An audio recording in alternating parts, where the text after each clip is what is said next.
Quando estamos meditando na palavra de Deus, é sempre bom estar atento para ver o que o Espírito Santo vai ministrar ali para nós. Vai nos dizer ali. Sempre a palavra de Deus, o Espírito Santo, através da palavra, ele nos orienta, nos ensina, nos exorta, nos consola. O apóstolo Paulo já dizia que a palavra de Deus é boa, proveitosa para instruir, redarguir, instruir em justiça, para que o crente, o servo, o homem de Deus seja perfeito, maduro e perfeitamente instruído para toda boa obra. Nesse texto sagrado, aqui no Velho Testamento, capítulo 6 de 1 Samuel, nós podemos ver aqui o que acontece quando os filisteus carregam a arca de Deus. A palavra de Deus nos ensina que a presença de Deus é fundamental na nossa vida. No contexto geral deste capítulo, podemos observar a importância da arca de Deus representando a presença do próprio Deus. E aqui nós aprendemos na palavra do Senhor que essa presença é por demais indispensável na vida de todos nós. A presença de Deus. E o bom é saber que Deus tem prazer de estar conosco. Bom é saber que Deus tem prazer de andar com a gente, de livrar a gente, de proteger a cada um de nós. Na trajetória do povo de Deus, quando Ele tirou eles do Egito, a gente vê que uma das coisas que Deus prometeu foi guiá-los com a sua presença. Em Êxodo, no capítulo 13, e o versículo 20 e 21, podemos confirmar isto, quando ele esteve presente através da coluna de nuvem de dia e a coluna de fogo durante a noite. Está escrito na palavra de Deus: e o Senhor ia adiante deles de dia numa coluna de nuvem para os guiar pelo caminho, e de noite numa coluna de fogo para os alumiar, para que caminhassem de dia e de noite. Nunca tirou de diante da face do povo a coluna da nuvem de dia e a coluna de fogo de noite. Aí a gente vê que no versículo 21 diz que e o Senhor ia diante deles. Louvado seja Deus para sempre. E a gente sabe que o povo não errou o caminho enquanto a presença de Deus durante o dia estava, protegia do sol, calor, e os guiavam. E de noite também a coluna de fogo, presença de Deus. E durante aquele trajeto todo, Deus esteve presente. Teve um episódio que, quando o povo adorou o bezerro de ouro, irritou a Deus. E a Bíblia nos diz que não andarão dois juntos se não estiverem de acordo. A palavra de Deus diz: chegai-vos a Deus, e Ele se chegará a vós. A palavra de Deus também diz: enquanto estiver, Ele disse ao povo de Israel: enquanto estiveres comigo, eu estarei contigo, convosco, porém se me deixardes, eu também vos deixarei. Aí a gente vê que quando resolveram entrar pelo caminho da apostasia, da idolatria, do bezerro de ouro, irritou a Deus, e Deus chegou a dizer a Moisés Moisés, eu não vou com o povo contigo, mas não, Moisés, mas eu envio um anjo. Êxodo 33, está escrito esse acontecimento quando diz-nos assim a palavra de Deus. Êxodo 33, 1-3 diz assim: disse mais o Senhor a Moisés: vai, sobe daqui, tu e o povo que fizeste. Deus aqui já estava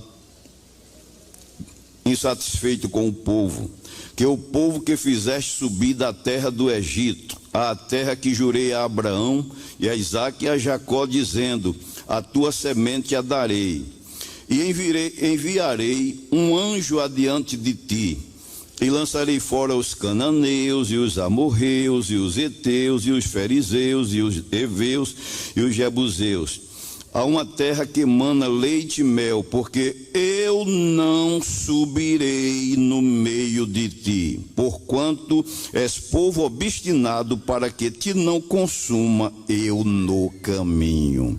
Isso para Moisés não foi nada bom, porque Moisés sabia que sem a presença de Deus ele nada ia conseguir fazer. Ele sabia da dificuldade que estava enfrentando e da responsabilidade que estava diante dele. Mas aí no mesmo capítulo ele questiona com Deus, no versículo 14 ele diz assim: se a tua presença não for conosco, então não nos faça subir daqui. Ele disse, aqui ele estava dizendo, eu não aceito ir sem a tua presença, Deus. Se for para ir sem a tua presença, então eu não saio daqui. Deus aceitou o pedido dele, versículo 15. No versículo 14, a gente encontra Deus dizendo assim: irá a minha presença contigo para te fazer descansar. Interessante essa expressão aqui, no versículo 5, a tua presença não for conosco, não nos faça subir daqui. Aí no versículo 14 ele diz, irá a minha presença contigo para te fazer descansar. Então aqui a gente vê que a presença de Deus é sobre maneira, de forma indispensável para nós, e Moisés mostrou isso. Quando chega no final da caminhada de Moisés, que chega Josué e termina aquele trajeto do Egito, aí chega para atravessar o Jordão para conquistar a terra prometida. E a gente percebe que ali já não fala muito da nuvem, nem da coluna de fogo à noite, mas ali começa a aparecer a presença da Arca do Senhor, da Arca da Aliança, Arca de Deus, como era chamada com esses nomes.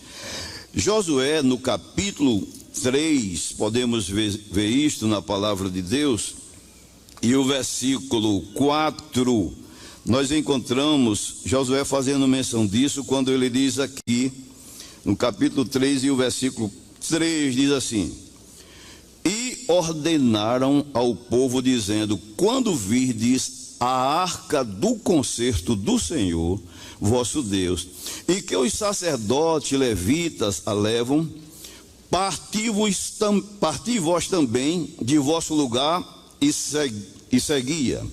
Haja contudo distância entre vós e ela, como da medida de 2.000 côvados, e não vos chegueis a ela, para que saibais o caminho pelo qual haveis de ir, porquanto por este caminho nunca passastes antes. Vemos aqui ele fazendo agora a menção da arca de Deus.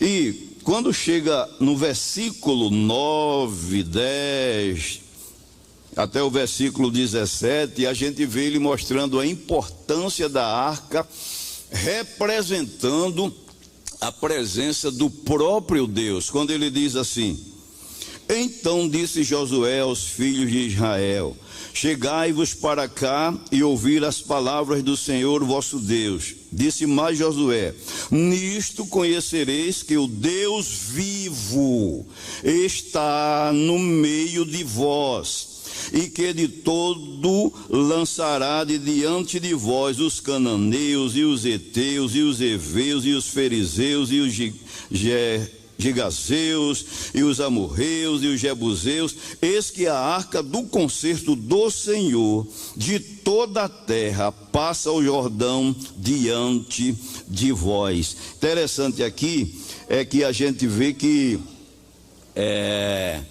quando eles estavam para conquistar a gente, quando chega no versículo 17, a gente vê que quando eles estavam para conquistar a primeira terra, que foi lá em Gilgal, chegaram na beira do Jordão. O Jordão estava transbordando pela ribanceira, e quando eles chegaram, Josué orientou que os sacerdotes pegassem a arca de Deus, como Deus tinha orientado, colocasse nos ombros, e quando chegasse na beira do rio, que colocasse o pé, as águas iam se fazer um montão, e o povo ia atravessar em seco.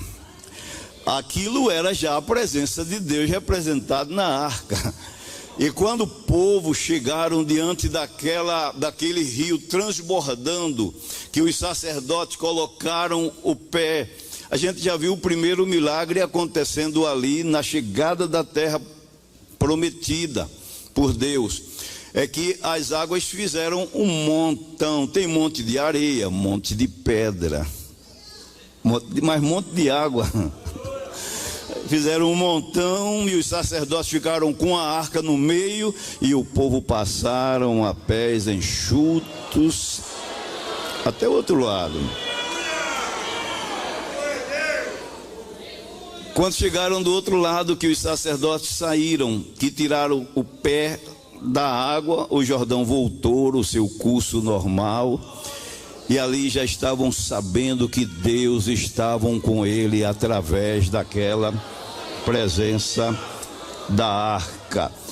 Ainda rapidamente, mostrando a importância da presença de Deus através da arca, quando no capítulo 6 de Josué, quando ele estava para conquistar a cidade de Jericó, no capítulo 6 e o versículo 9 a 12, diz que Josué pediu para os sacerdotes novamente, com a buzina e a arca do concerto, estarem rodeando a cidade 7 vezes, cada vez um dia, durante 7 dias, no dia principal 7 vezes.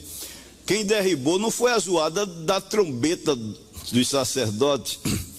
Quem derribou não foi a estratégia de Josué, apesar dele ser um estrategista preparado por Deus. O que derribou aquele muro, fez fender ele ali, foi a presença de Deus que estava ali através da arca, e a obediência através de Josué.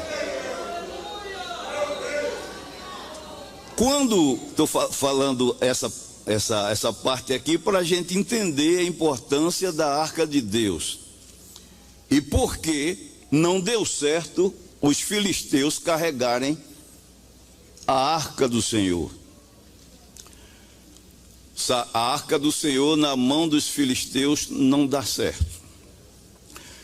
Os inimigos do povo de Deus já tinham descoberto que o segredo da vitória do povo de Deus, tanto em situações desafiadoras, como em batalhas, não era o poder bélico que eles tinham, não era a estratégia de guerra que eles tinham, até porque na maioria das vezes a gente vê que nem tinha poder bélico e nem tinha estratégia de guerra, apelavam para a misericórdia de Deus.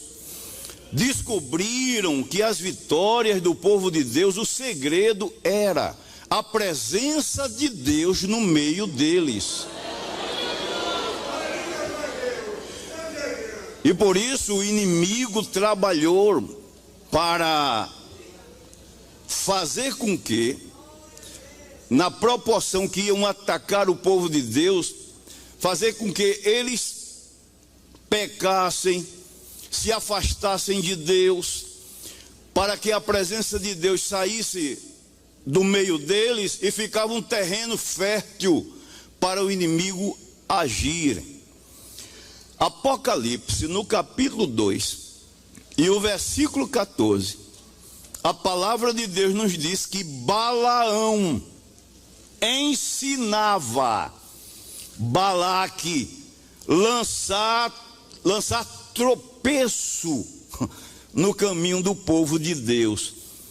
Por que Balaão fazia isso? Porque Balaque queria guerrear, expulsar, prisionar, escravizar o povo de Deus, amaldiçoar o povo, mas não conseguia. Aí aproveitou Balaão, que era um profeta alugado,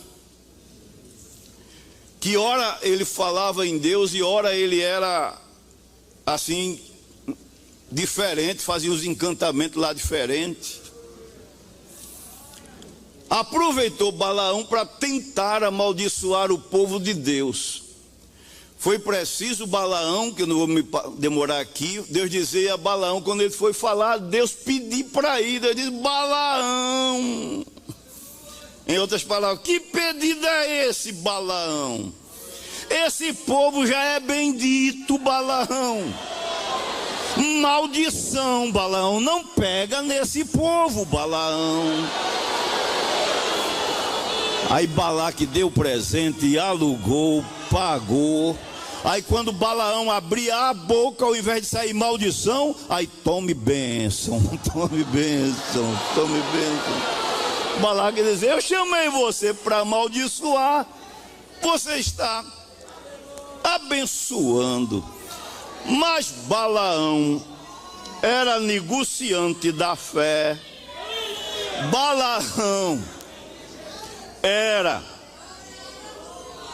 aquele profeta alugado, ele era materialista, e para ganhar os bens de Balaque, ele ensinou Balaque a lançar tropeço. É tanto que em Números, no capítulo 25, a gente encontra o prejuízo que o povo de Deus teve. O que era isso? Balaão ensinar Balaque lançar tropeço. Olha, Balaque, Deus é com esse povo. Esse povo é bendito. Agora, se esse povo pecar, aí Deus se afasta. Se esse povo apostatar, aí Deus se afasta. Se esse povo se prostituir, Deus se afasta. Eles ficam sozinhos.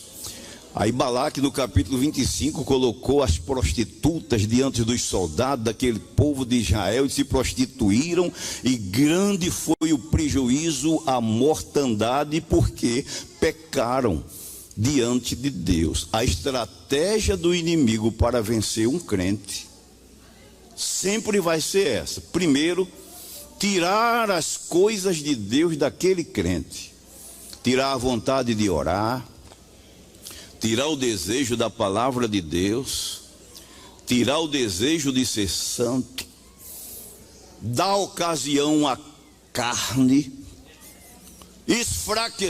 enfraquecer o espírito. E depois que a pessoa está desprovido da presença de Deus, o diabo ataca, o prejuízo vem. Isso ele faz com um crente, isso ele faz com uma família, isso ele faz com uma nação, como fez aqui. Se der tempo a gente explica, para atacar e dar a investida dele, como está escrito aqui naquele dia, no capítulo 25 de Números.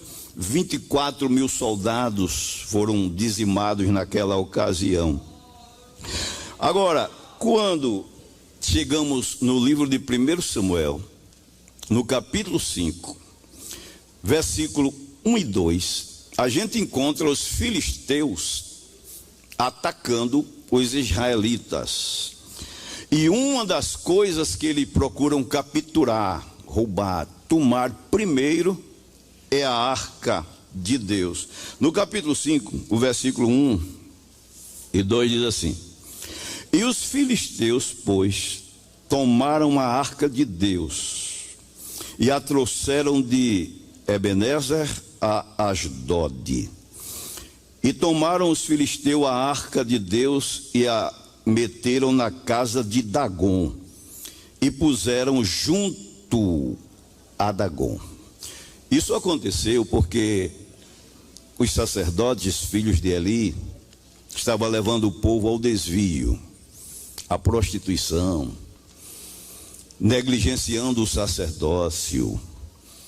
Aí quando o inimigo chegou, já sabia o segredo da vitória de Israel, foi logo, tomou a arca e capturou a arca, e agora o povo de Deus, os israelitas, ficaram só à presença da arca. É tanto que o prejuízo foi grande, que quando o povo soube que ofendia Finéias, tinha morrido, a esposa teve aquele filho que estava grávida, colocou Icabô, foi o nome dele, Icabô, foi-se a glória de Israel. Eli caiu da cadeira, quebrou o pescoço, foi um prejuízo grande, e a dizimação de soldados, de homens de Israel foi grande. Mas os filisteus pegaram a arca e disseram: agora sim, quero ver Israel agora ganhar a batalha, porque o principal deles agora está conosco.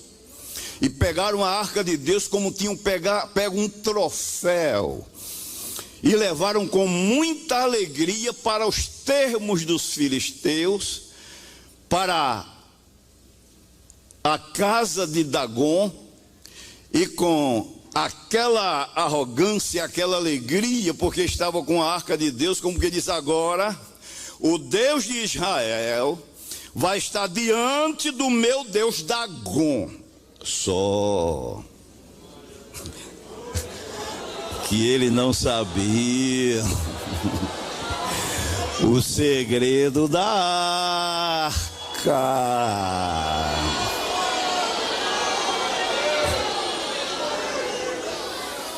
Dentro da arca estavam as tábuas da lei. Dentro da arca estava o vaso de maná, do maná. Dentro da arca estava a vara de Arão que floresceu, tudo aquilo representando o pacto que Deus tinha com a nação. Aí pegam com muita alegria e clima de vitória contra Deus e contra o seu povo, aí coloca a arca de Deus dentro da casa de Dagom. Agora a arca de Deus ficou sozinha, não tinha mais, porque Deus mandou fazer com as argolas, para que ela fosse levada pelos levitas, os sacerdotes. Cada um pegava numa argola, um na frente de um lado e outro 4, e saía levando a arca de Deus ali com muita reverência. Não podia tocar, não podia olhar, não podia, tinha que ir com muita reverência levando aquela arca. Agora a arca sozinha, sem sacerdote para levar, sem levitas para estar ali manuseando a arca de Deus. Aí a arca ficou sozinha. Interessante. Deus é Deus sozinho. Deus é Deus sozinho.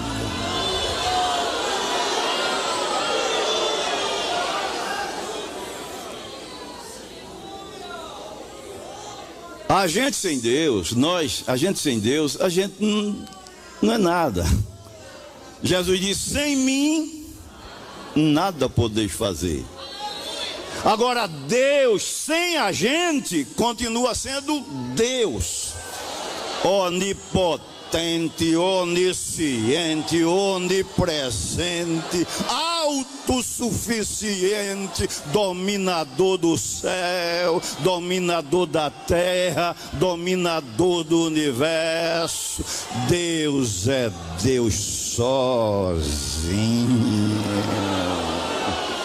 Aleluia. E Ele está aqui entre nós. Já estamos sentindo essa presença gloriosa aqui entre nós. Aleluia. Eu acho bonito e até me sinto privilegiado quando leio a primeira carta de Paulo aos Coríntios, no capítulo 3 e o versículo 9, quando o apóstolo Paulo diz que nós somos cooperadores de Deus. Vós sois lavoura de Deus. Interessante, Deus é Deus sozinho, mas resolveu contar com a gente. Quando eu me penso, meu Deus, eu cooperando contigo. Tu precisa de mim, para quê, Deus? Deus precisa de você, para quê? Se Ele faz tudo só. Tudo que Ele quer fazer, Ele faz. Chama a existência as coisas que não existem e elas já aparecem. Tem anjo, tem arcanjo, tem querubins, tem serafins, diuturnamente, sempre diante dele o adorando, louvando, glorificando. Aí Deus olha para você, para mim, diz: eu também vou querer você, vem cooperar comigo. Agora, quando não tem homem para Deus contar com ele, Deus age sozinho, porque Ele é Deus. Não tinha sacerdote para entrar na casa de Dagom para desafiar os filisteus, e Dagom, o Deus dele, que chamavam Deus da natureza, Deus que dava para eles, dava vitória a eles nas batalhas, fortaleciam eles, veneravam Dagom. Aí colocaram a arca de Deus lá e colocaram o Dagom lá, como que diz assim: a arca de Deus agora está diante do nosso Deus Dagom. Só que quando foram e chegaram no outro dia, foram dar uma olhadinha na casa de Dagom. Quando olhou, está Dagom com a cara no chão.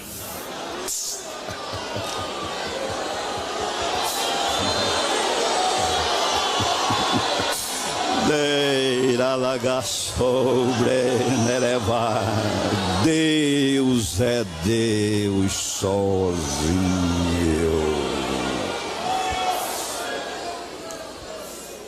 Diante da arca de Deus, os filisteus, como são insistentes, astutos, levantaram a arca, disseram: agora vai ficar de novo aqui. E a arca lá, ele não sabia o segredo da presença de Deus.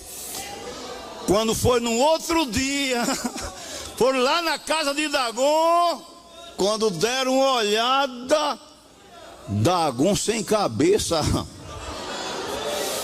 as mãos cortadas sobre o limiar, a soleira lá da casa.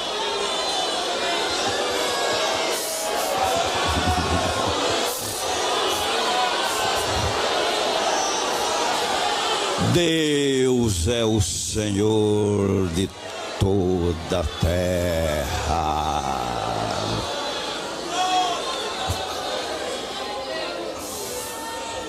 Interessante. Da segunda vez, Deus já deu uma lição aos filisteus. Que lição foi essa? Cortando a cabeça de Dagom e as mãos. Porque na cabeça está o cérebro.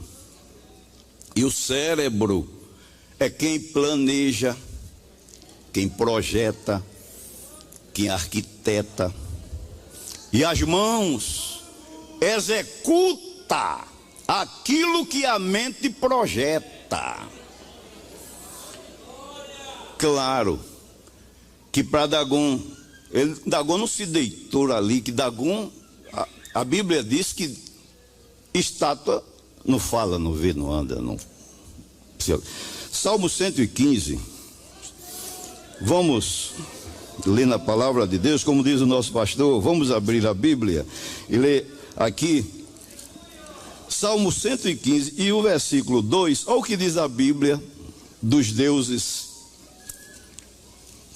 que não têm vida. 115, ao que diz a palavra do Senhor.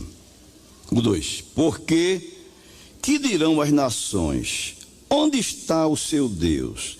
Mas o nosso Deus está nos céus e faz tudo o que lhe apraz.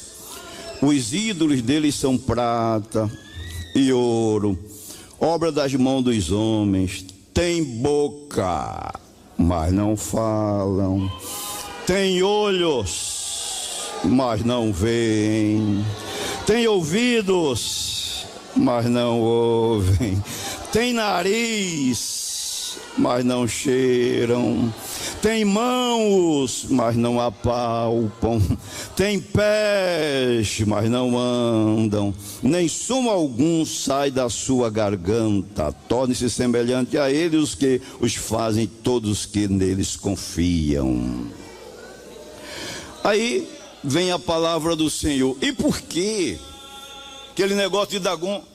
Porque detrás dessas entidades, a palavra de Deus, detrás dessas imagens, tem entidades espirituais.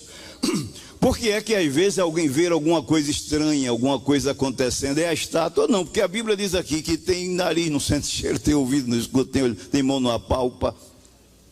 É as entidades espirituais das trevas. Primeira carta de Paulo escrevendo aos Coríntios, no capítulo 10, todos já conhecem este versículo, mas só lendo aqui para confirmar na palavra de Deus, 10 e 20 diz assim, de primeira carta aos Coríntios: antes digo que as coisas que os gentios sacrificam, as sacrificam.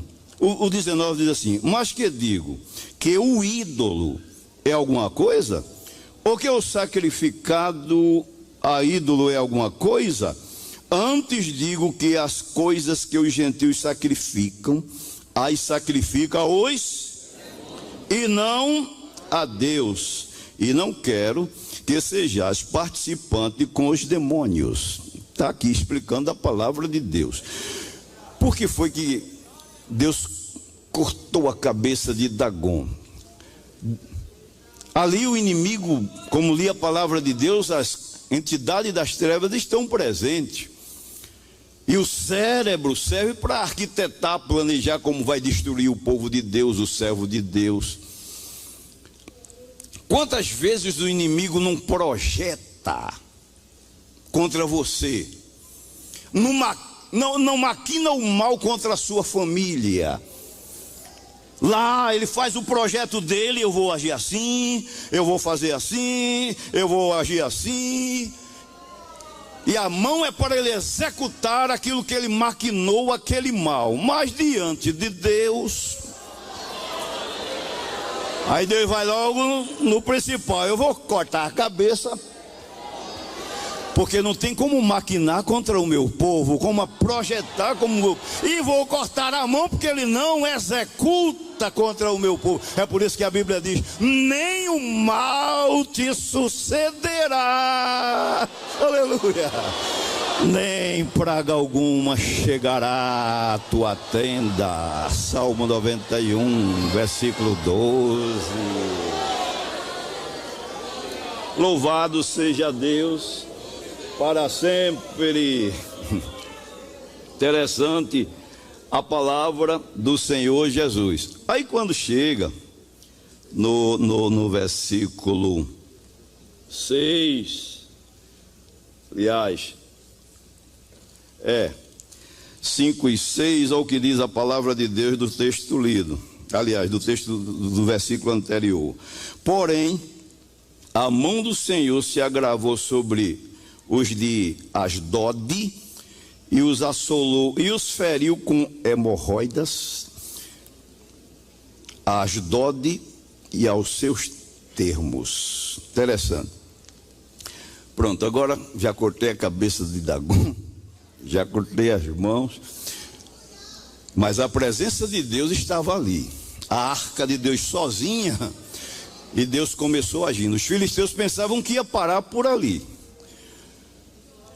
mas Deus é o Senhor dos exércitos. No livro de Joel, no capítulo 2 e 25, Joel chegou a dizer, Deus dizendo a ele, que quando mandou o gafanhoto, o purgão, o formigão lá para destruir a lavoura daquele povo, Deus disse que eu enviei o meu exército. Talvez os filisteus pensassem que Deus só ia se utilizar de um soldado lá com a lança, com o escudo, com as armas bélicas de guerra. Só que os exércitos de Deus são muitos. Quando Deus quer agir, lá no Egito, ele utilizou o exército dele. Ele mandou o exército de piolho, exército de rã, exército de... cada exército que Deus tem.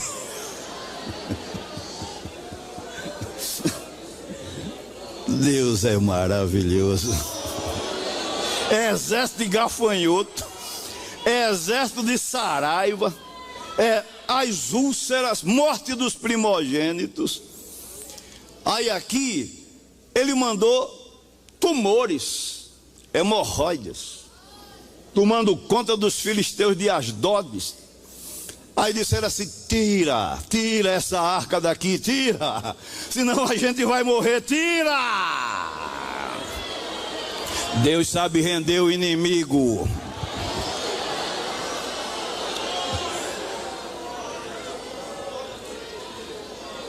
Tiraram, levaram a arca de Deus para, versículo 1 Samuel 5:8, levaram para Gat.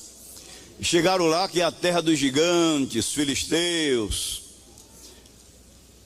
Começaram a rodear com a arca de Deus, querendo imitar o povo de Deus. Josué rodeou a cidade, mas quando eles rodearam a cidade de Gat, era pior. Era úlceras, pragas, aí lá vem rato, praga de rato, exército de rato. A arca só dá certo na mão do povo de Deus, no sacerdócio divino. Tira de Gate, versículo 10, 1 Samuel 5, 10 e 11. Leva para Ecrom. Quando chega em Ecrom, aí as pragas continuaram. Praga de rato, úlceras, hemorroidas nas partes secretas, e muita gente morrendo. Aí disseram: tira essa arca daqui, senão o Deus dos israelitas vai matar a gente. Deus sabe lutar sozinho, Ele é Deus. Agora que eu quero chamar a atenção, não estou lendo por conta do tempo as referências, só citando, é que quando chega no capítulo 6, aí eu acho interessante aqui: e havendo, pois, estado a arca do Senhor na terra dos filisteus 7 meses, os filisteus chamaram os sacerdotes e os adivinhadores, fizeram uma reunião, dizendo: que faremos nós da arca do Senhor? Interessante. Tratar das coisas de Deus com os sacerdotes de Dagon e com os adivinhadores. Só que não foi nada bom para eles, porque primeiro, no 1 Samuel capítulo 6, versículo 3, disseram: vocês enviem a arca de Deus para Jerusalém. Agora não envie vazia, não. Mande com uma oferta. Que oferta? Ensinando como agradar o Deus de Israel. Os adivinhadores e os sacerdotes dos filisteus. Não tem nada para me ensinar. Não tem nada para lhe ensinar. E disseram: faz aí uma imagem dos tumores, das hemorroidas, de ouro. E pelo número dos sacerdotes, vocês, dos príncipes, envie. E uma imagem de rato, do rato de ouro, para enviar ao Deus de Israel. E assim ele vai aplacar o furor contra vós. Segundo conselho, 1 Samuel 6, versículo 4. Isso aqui foi ruim para ele.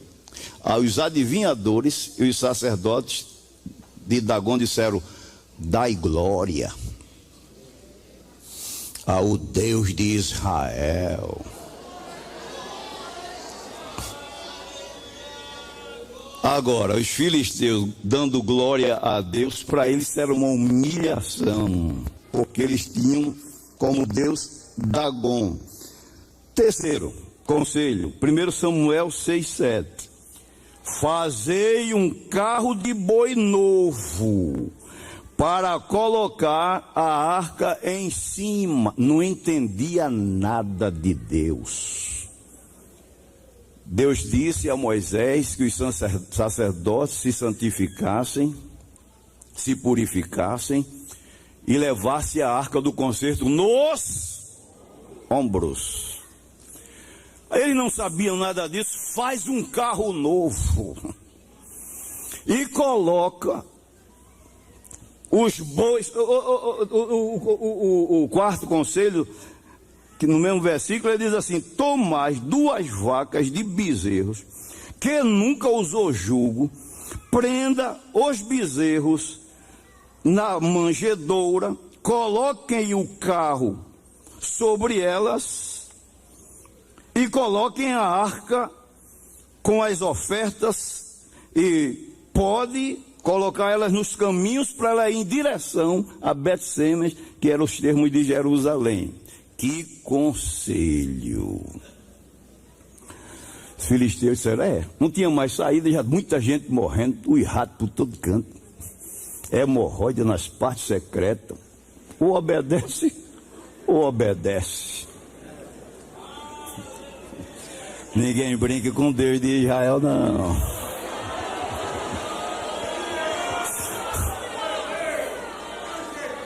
Agora, veja que conselho. O presente de ouro das hemorroidas, dos ratos, vai enriquecer os termos de Israel.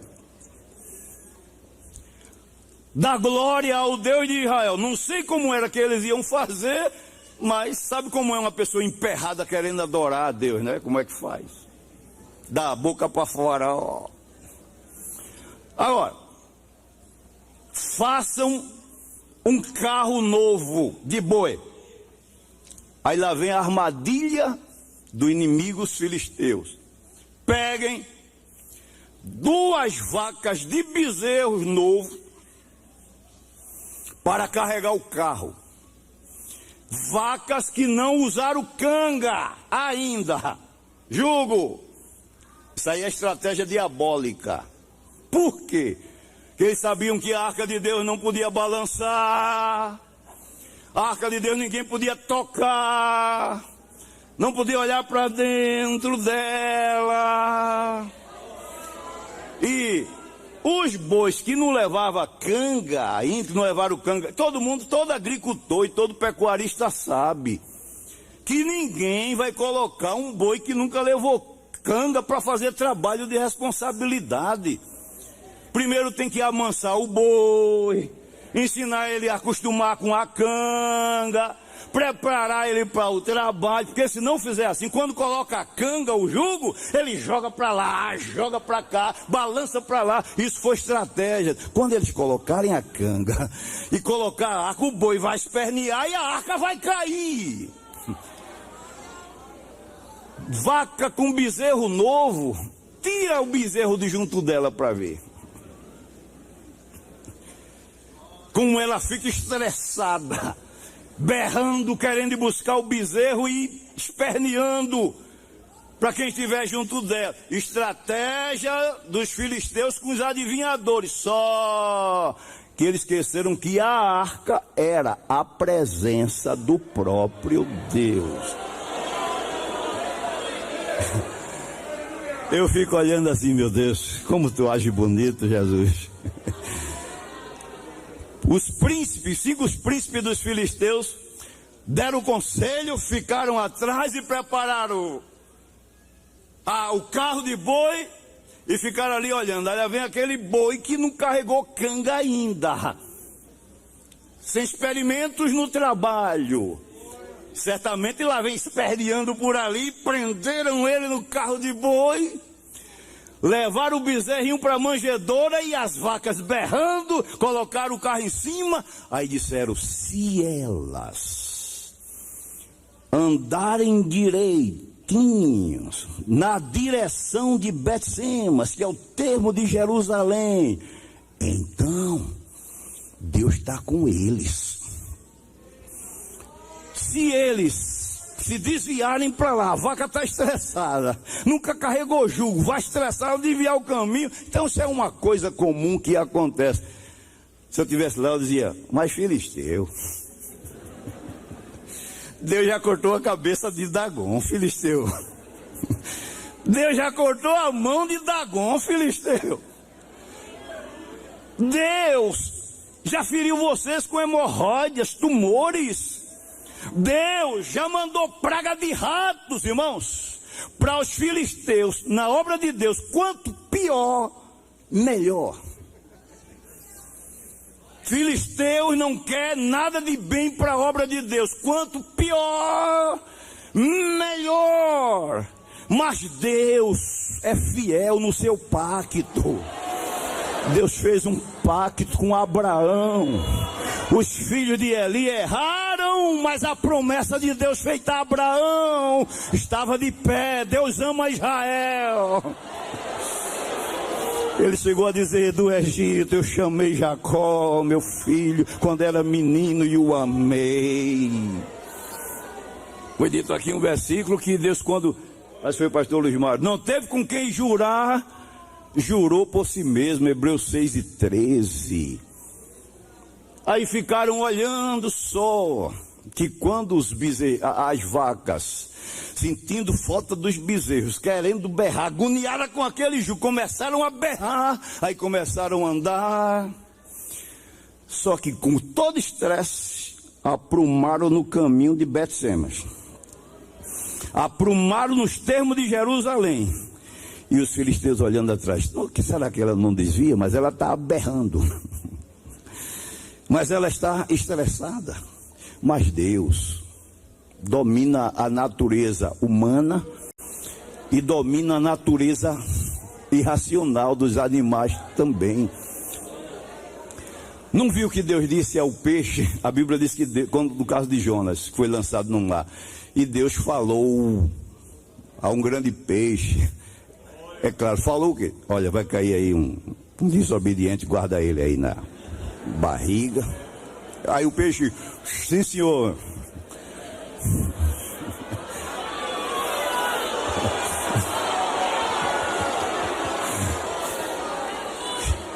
Balaão começa a espancar a jumenta, porque o anjo está na frente, ele não está vendo, aí começa a espancar, aí lá vem Deus. E onde está a jumenta, aí coloca um entendimentozinho nela, fala. Aí a jumenta faz, durante o tempo que eu sou tua, já acostumei a fazer assim. Deus é Deus, louvado seja o nome de Jesus para sempre. Parece ver Deus dizendo àquelas vacas, vocês estão berrando, mas é aqui o caminho certo, vai andando direito, e aí vaquinha, olha. Não adianta filisteu querer perseguir o povo de Deus. A presença de Deus não se afasta deste povo.